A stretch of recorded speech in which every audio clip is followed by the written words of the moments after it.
Hello children, how are you? I hope you are sailing in the same boat in which I am sailing, means I am happy, so you will be happy. So आज का topic पहले discuss कर लेते हैं, फिर बाद की बात करते हैं। आज का हमारा टॉपिक है वाक्य विचार। वाक्य से संबंधित जो भी क्वेश्चन हमारे आते हैं हमारे क्वेश्चन पेपर के अंदर, हम उसके ऊपर आज बात करेंगे। सबसे पहले तो हमने आपको बता रखा है कि वाक्य किसे कहते हैं। शब्दों के सार्थक समूह को वाक्य कहते हैं। जैसे कि अगर हम शब्दों को सही ऑर्डर में लिखें और उनसे एक बात पूरी निकल के आए, जैसे राम खाना खाता है, तो इससे हमें पूरी तरह समझ में आ गया कि राम क्या कर रहा है। राम खाना खाता है तो राम ने खाना खा लिया है या राम खाना खाता है, पूरी बात समझ में आ रही है, तो ये एक वाक्य हो गया। खा लिया है राम ने खाना, तो इससे हमें पूरी तरह से समझ में नहीं आएगा बेटा कि लिखने वाला क्या लिख रहा है या उसने क्या बात हमें कन्वे की है। तो जब शब्दों को सही ऑर्डर में लिखते हैं सही, तो एक सार्थक समूह बनता है और उसी को हम वाक्य कह देते हैं। आज हम आगे बात करते हैं कि वाक्य के भाग कितने होते हैं। वाक्य के कितने भाग होते हैं, नाम लिखिए। वाक्य के 2 भाग होते हैं, यानी वाक्य के 2 बच्चे होते हैं। एक बच्चे का नाम क्या होता है, उद्देश्य। दूसरे बच्चे का नाम क्या रखा उसने, विधेय। ठीक है। वाक्य नाम का एक इंसान हुआ, उसने अपने बच्चों के नाम रखे। पहले बच्चे का नाम रखा उद्देश्य, दूसरे का नाम रख लिया विधेय। पहले बच्चे का नाम उद्देश्य, दूसरे का विधेय। पहले बच्चे का नाम क्या था, उद्देश्य, और दूसरे का क्या था, विधेय। ठीक है। अब दोनों बच्चे आपस में खेलते रहते थे, उद्देश्य उस विधेय के साथ, विधेय उद्देश्य के साथ। और पापा का नाम क्या था, पापा का नाम था वाक्य। अब क्वेश्चन कैसे आएगा, क्वेश्चन ये नहीं आएगा कि वाक्य के कितने बेटे थे, क्वेश्चन तो यही आएगा कि वाक्य के कितने भाग होते हैं। तो आप लिख दीजिएगा कि वाक्य के 2 भाग होते हैं, और नंबर 1 तो होता है उद्देश्य और नंबर 2 होता है विधेय। सो इजी ना। अब हम इनकी पहचान कैसे करेंगे कि ये उद्देश्य है कि यह विधेय है। इनकी पहचान ऐसे होती है बेटा कि जब कोई वाक्य लिखा जाता है तो उसके अंदर एक उद्देश्य होता है और एक विधेय होता है। दोनों को मिलाने से ही पापा पूरे होते हैं। देखिए, जैसे मैंने यहाँ लिखा है कि प्रशांत गेंद से खेलता है, ये पूरा एक वाक्य है। ठीक है। इसमें हमने किसके बारे में बात की है, प्रशांत गेंद से खेलता है, प्रशांत की बात हो रही है। कौन खेल रहा है, प्रशांत खेल रहा है। तो प्रशांत हमारा उद्देश्य हो गया, और जो उद्देश्य जब निकाल लिया तो उसके बाद जो भी रह जाए वो सारा विधेय होता है बेटा। वो क्या होता है, विधेय। तो उद्देश्य किसे कहते हैं, वाक्य में जिसके बारे में कुछ कहा जाए उसे उद्देश्य कहते हैं। यहाँ उद्देश्य के बारे में कहा गया है, तो वाक्य में जिसके बारे में कहा जाए, वाक्य में किसके बारे में कहा गया है, उद्देश्य के बारे में कहा गया है। तो प्रशांत क्या हो गया, हमारा उद्देश्य हो गया। उद्देश्य के बारे में जो कुछ कहा जाए उसे विधेय कहते हैं। गेंद से खेलता है, ये हमारा विधेय हो गया। जैसे गाय घास चरती है, तो गाय तो उद्देश्य हो गई क्योंकि गाय की बात हो रही है, और घास चर रही है तो इसलिए गाय ने जो काम किया वो सारा विधेय हुआ, तो ये विधेय हो गया। हम पढ़ रहे हैं, पढ़ने का काम कौन कर रहा है, हम कर रहे हैं, तो हम तो हमारा उद्देश्य हो गया, और हमने जो भी काम किया, हमको निकालने के बाद जो कुछ बचा वो सब विधेय है। पढ़ रहे हैं, विधेय। मेरे पिताजी डॉक्टर हैं, तो कौन है डॉक्टर, मेरे पिताजी, तो ये तो हो गए उद्देश्य, मेरे पिताजी, और डॉक्टर हैं क्या है, विधेय। अब आगे देखेंगे बेटा कि वाक्य का वर्गीकरण किन आधारों पर किया जाता है। वाक्य का वर्गीकरण करने के बेटा 2 आधार होते हैं। नंबर 1 रचना के आधार पर, नंबर 2 अर्थ के आधार पर। ठीक है। अभी हम पहले बात करते हैं रचना के आधार पर, कि रचना के आधार पर वाक्य कितने प्रकार के होते हैं। ऐसा लिखा आएगा कि रचना के आधार पर वाक्य कितने प्रकार के लिए होते हैं। तो हमने कहा कि रचना के आधार पर वाक्य जो हैं उसके 3 होते हैं भेद। नंबर 1 होता है सरल वाक्य, पहले बच्चे का नाम। रचना के आधार पर जो वाक्य है उसका पहले बच्चे का नाम है सरल वाक्य। दूसरा मिश्र वाक्य, नंबर 3 संयुक्त वाक्य। पहले बेटे का क्या नाम? सरल वाक्य। दूसरे बेटे का क्या नाम? मिश्र वाक्य। तीसरे बेटे का नाम संयुक्त वाक्य। सरल वाक्य, मिश्र वाक्य और संयुक्त वाक्य तीनों एक साथ खेलते रहते थे, कैरम खेलते थे, कभी कुछ खेलते थे, कभी कुछ, कभी बास्केटबॉल, कभी फुटबॉल, तीनों भाई एक दूसरे के साथ खेलते रहते थे। ठीक है, तो रचना के आधार पर थे, लेकिन ये रचना के आधार पर वाक्य। ठीक है, पापा का नाम है रचना के आधार पर वाक्य। और उनके 3 बच्चे कौन कौन? सरल वाक्य, मिश्र वाक्य और संयुक्त वाक्य। पहले बेटे का नाम क्या था? सरल वाक्य। सरल तो उसका खुद का नाम था और वाक्य पापा का नाम था। रचना के आधार पर वाक्य, सबसे पीछे वाला ही लगता है ना, सरनेम। सरनेम क्या था? वाक्य। तो ये वाक्य यहाँ लगा हुआ है, ये वाक्य यहाँ भी लगा हुआ है। फिर मिश्र वाक्य, फिर संयुक्त वाक्य। सरल वाक्य, मिश्र वाक्य, संयुक्त वाक्य। सरल वाक्य, मिश्र वाक्य, संयुक्त वाक्य। तो सरल, मिश्र और संयुक्त हो गया। आगे देखेंगे कि अब हम इन तीनों की पहचान कैसे करेंगे। सरल वाक्य किसे कहते हैं? जिन वाक्यों में एक उद्देश्य होता है और एक ही विधेय होता है।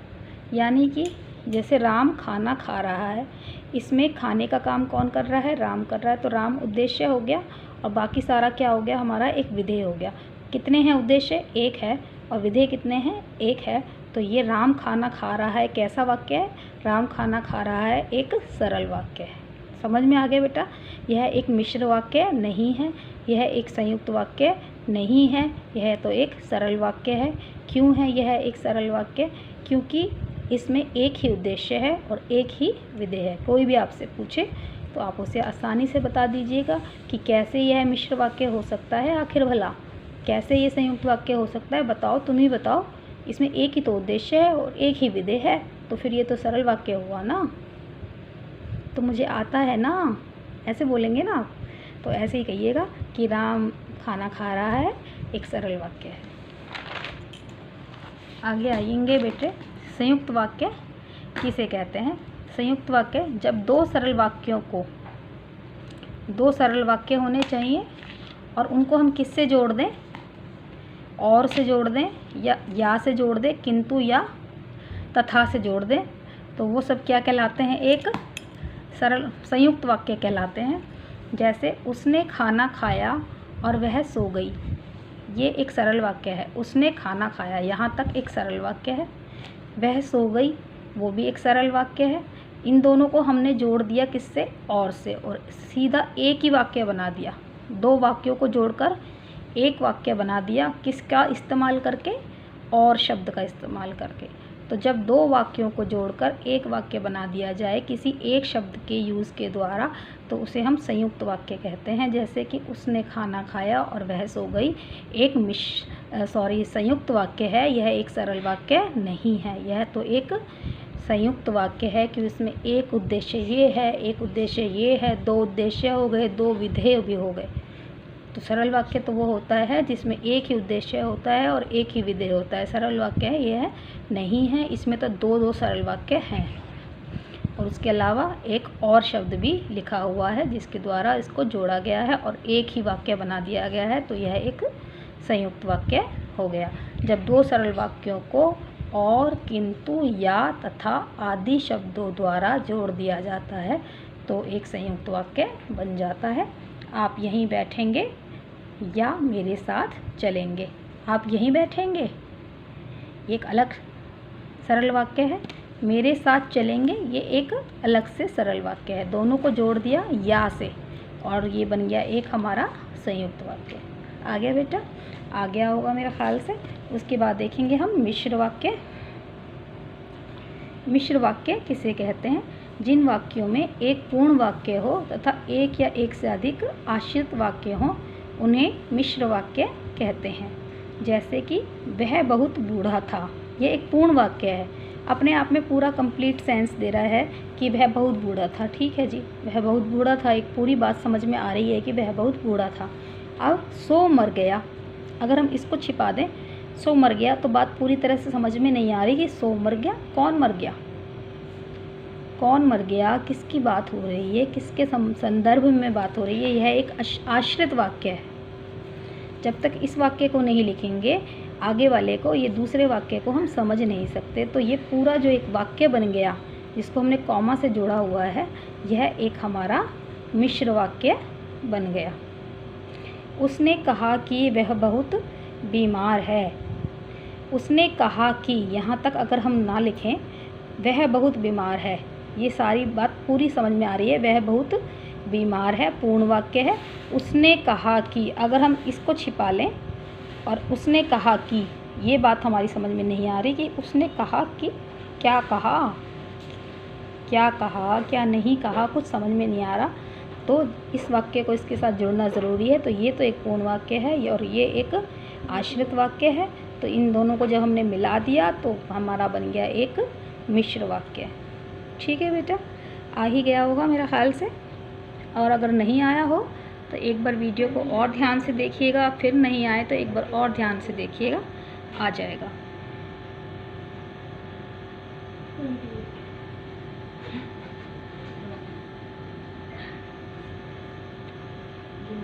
फिर है बेटा अर्थ के आधार पर वाक्य के भेद। अर्थ के आधार पर वाक्य के कितने भेद होते हैं? अर्थ के आधार पर वाक्य के 8 भेद होते हैं। नंबर 1 विधानवाचक वाक्य, नंबर 2 प्रश्नवाचक वाक्य, नंबर 3 आज्ञावाचक वाक्य, नंबर 4 निषेधात्मक वाक्य, नंबर 5 विस्मयादि सूचक वाक्य, इच्छावाचक वाक्य, संदेहवाचक वाक्य, संकेतवाचक वाक्य। ये किसके आधार पर है? अर्थ के आधार पर है। वो हमने बताए थे आपको रचना के आधार पर, और ये हम बता रहे हैं आपको अर्थ के आधार पर। तो अर्थ के आधार पर पहला जो है विधानवाचक वाक्य, जब कोई एक बात कही जाए और वो बात पूरी तरह से समझ में आने लगे, यानी एक स्टेटमेंट दी जाती है, असर्टिव सेंटेंस जो होता है उसको हम विधानवाचक वाक्य कहते हैं। सीधा सीधा होता है, लड़कियां झूला झूल रही हैं, सीधी सीधी एक बात कही जा रही है, इसलिए इसको हम विधानवाचक वाक्य कहते हैं। फिर है प्रश्नवाचक वाक्य, जिसमें कोई प्रश्न किया जाता है जिस वाक्य में, उसे हम प्रश्नवाचक वाक्य कहते हैं। तुम्हारे प्रधानाचार्य कौन है? क्वेश्चन मार्क लगा होता है, यानी प्रश्न सूचक चिन्ह इसमें लगा हुआ होता है, तो ये एक प्रश्नवाचक वाक्य होता है। इसे हम पहचान लेंगे बड़े आसानी से इस प्रश्न सूचक चिन्ह के द्वारा कि ये कौन सा वाक्य है, ये एक प्रश्नवाचक वाक्य है। आज्ञावाचक वाक्य, जब कोई आज्ञा देता है तो वह एक आज्ञावाचक वाक्य बन जाता है, जैसे कि शोर वोर मत करो, पानी लेकर आओ, दरवाज़ा बंद कर दो, खिड़की पर मत चढ़ो, अपना काम स्वयं करो। तो ये सारे वाक्य क्या हैं? आज्ञावाचक वाक्य हैं। निषेधात्मक वाक्य, जहाँ पर नहीं लगता है, जिस वाक्य में नहीं लगा हुआ है वो निषेधात्मक वाक्य हो जाता है। जैसे बारिश नहीं हुई, राम नहीं आया, सीता नहीं गई, वह मेरे अंकल नहीं हैं। जहाँ नहीं लगा है वो निषेधात्मक वाक्य है। समझ गए बेटा? उसके बाद है विस्मयादि सूचक वाक्य। विस्मयादि सूचक वाक्य वे होते हैं जिनमें आश्चर्य होता है, हर्ष होता है, घृणा, दुख, विस्मय, ये सब चीज़ें होती हैं, तो वहाँ पर विस्मयादि सूचक वाक्य होता है। यानी कि साइन ऑफ एक्सक्लेमेशन, यानी कि विस्मय सूचक चिन्ह आपका लगा हुआ होता है, जैसे कि हाय, फिर ये विस्मय सूचक चिन्ह है डंडा और इसके नीचे एक बिंदी। इसको जहाँ पर ये विस्मय सूचक चिन्ह आपको दिख जाए वो उसको आप समझ लीजिएगा ये विस्मयादि सूचक वाक्य है। जैसे कि हाय, यह तो बहुत बुरा हुआ, दुख के साथ कह रहा है इंसान, तो विस्मयादि सूचक चिन्ह उसने लगाया है यहाँ पर देखिए। तो ये हो गया हमारा विस्मयादि सूचक वाक्य। कितना सुहावना मौसम है, तो यहाँ पर भी उसने विस्मय दिखाया है, कितना सुहावना मौसम तो पहले कभी नहीं हुआ, तो आश्चर्य हो रहा है उसे, तो आश्चर्य के कारण यह एक विस्मयादि सूचक वाक्य बन गया है। इच्छावाचक वाक्य, जिस वाक्य में कोई इच्छा प्रकट की जाती है वह इच्छावाचक वाक्य कहलाता है। जैसे भगवान आपको सदा सुखी रखे, भगवान आपको सदा खुश रखे, भगवान आपको लंबी आयु दे। संदेहवाचक वाक्य, जहाँ पर शायद शब्द लगा होता है बेटा, वो हमेशा संदेहवाचक वाक्य होता है। जिस वाक्य में संदेह प्रकट किया जाता है वह संदेहवाचक वाक्य होता है। जैसे शायद बारिश होने वाली है, शायद वह आने वाला है, शायद परसों तूफान आएगा, ये सब जो हैं ये संदेहवाचक वाक्य बन जाएंगे। संकेतवाचक वाक्य, यदि किसी वाक्य के अंदर संकेत दिया जाए, भविष्य के बारे में संकेत दिया जाए उसे हम संकेतवाचक वाक्य कहते हैं। यदि परिश्रम करोगे तो सफलता अवश्य मिलेगी, यानी कि एक काम करोगे तो दूसरा काम अवश्य होगा।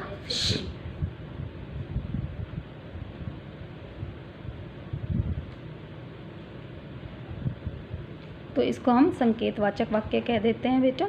यदि परिश्रम करोगे तो सफलता अवश्य मिलेगी, यदि मेहनत करोगे तो फल अवश्य मिलेगा, यदि तुम आओगे तो मैं भी ज़रूर आ जाऊंगा। ये सब संकेतवाचक वाक्य होते हैं बेटा। कंडीशनल सेंटेंसेस इनको हम कहते हैं। और मेरा ख़्याल से अब आ गया होगा, और नहीं आए तो एक बार फिर से वीडियो को देख लीजिएगा बेटा। जब तक आप इस वीडियो को 2 से 3 बार नहीं देखेंगे तो आपको जल्दी से समझ में नहीं आएगा, क्योंकि बच्चे आप बहुत छोटे हो अभी, और छोटे बच्चों को बहुत सारी बातें एक साथ बता दी जाएँ तो उन्हें जल्दी से समझ में नहीं आता है। तो उन्हें थोड़ा थोड़ा करके, जब वो एक बार देखते हैं फिर उन्हें थोड़ा समझ में आता है, फिर वो एक बार देखते हैं फिर उन्हें थोड़ा और ज़्यादा समझ में आता है, फिर वो एक बार और देखते हैं तो उन्हें और ज़्यादा समझ में आता है, और एक बार और देख लेते हैं तो पूरा समझ में आ जाता है। तो अभिभावकों से भी मेरी ये गुजारिश है कि बच्चे को वीडियो 2-3 बार ज़रूर दिखा दीजिएगा, ताकि उन्हें अच्छे से क्लियर हो जाए कि मैम क्या पढ़ाना चाह रही हैं, और बच्चे को इंटरेक्ट भी करने में आसानी होती है कि मैम पढ़ा रही हैं तो वो ध्यान से सुनता है। तो हमारी पूरी कोशिश है कि बच्चा घर पर बैठे भी बोर ना हो, और वो खेल खेल में सीख जाए कि मैम कुछ बता रही हैं, सुनना है। और हम स्कूल में आएंगे आप तो हम आपसे ज़रूर सुनेंगे। तो बच्चों, आप प्लीज़ सीखिएगा, सुनिएगा, समझिएगा और करिएगा। Good luck. आज का वीडियो आपको कैसा लगा कमेंट सेक्शन में ज़रूर डाल दीजिएगा, और कोई दिक्कत हो तो भी कमेंट सेक्शन में डाल दीजिएगा। अच्छा लगे, समझ में आ जाए तो लाइक कर दीजिएगा। थैंक यू बेटा। मुझे पता ही चल जाएगा किस किस बच्चे ने वीडियो को देखा है, सो देख लीजिएगा। Thank you. Good luck.